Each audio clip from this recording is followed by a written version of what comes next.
അതിജീവിതയ്ക്കൊപ്പമാണെന്നും കോടതി വിധിയിൽ സംതൃപ്തിയില്ലെന്നും RSP സംസ്ഥാന സെക്രട്ടറി ഷിബു ബേബി ജോൺ. നടിയെ ആക്രമിച്ച കേസിൽ ഗൂഢാലോചന നടത്തിയത് ആരാണെന്ന് കണ്ടെത്തേണ്ടതുണ്ടെന്നും അദ്ദേഹം പറഞ്ഞു.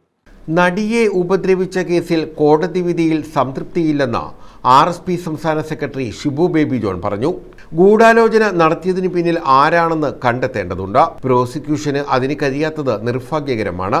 ജീവിതവുമായി ബന്ധപ്പെട്ട ഇന്നലത്തെ കോടതി വിധിയിൽ ഒരു സംതൃപ്തി നൽകുന്നില്ല. ഞാൻ ഇന്നയാൾ കുറ്റക്കാരനാണോ ഇന്നയാൾ നിരപരാധിയാണോ എന്ന് പറയാൻ ഞാൻ പ്രാപ്തനില്ല. പക്ഷേ ഇതിന്റെ പിന്നിൽ ഒരു ഗൂഢാലോചനയുണ്ട് എന്ന് വ്യക്തമാണ്.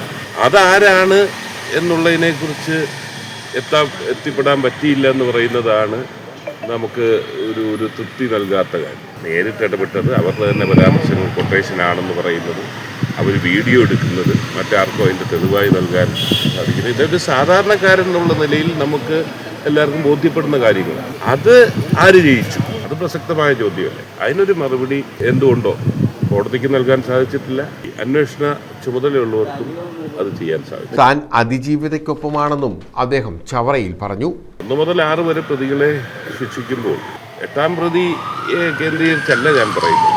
പക്ഷേ വളരെ വ്യക്തമാണ് അവരുടെ സ്റ്റേറ്റ്മെന്റ്സിൽ നിന്ന് ഇതിന്റെ പിന്നിൽ ഒരു കോൺസ്പിറസി ഉണ്ടായിരുന്നു, ആരോ ഉണ്ടായി. അത് കണ്ടെത്താൻ ഗവൺമെന്റിന് സാധിക്കുന്നില്ല, അല്ലെങ്കിൽ അന്വേഷണ പ്രോസിക്യൂഷന് സാധിക്കുന്നില്ല എന്ന് പറഞ്ഞാൽ അത് നിർഭാഗ്യകരമാണ്.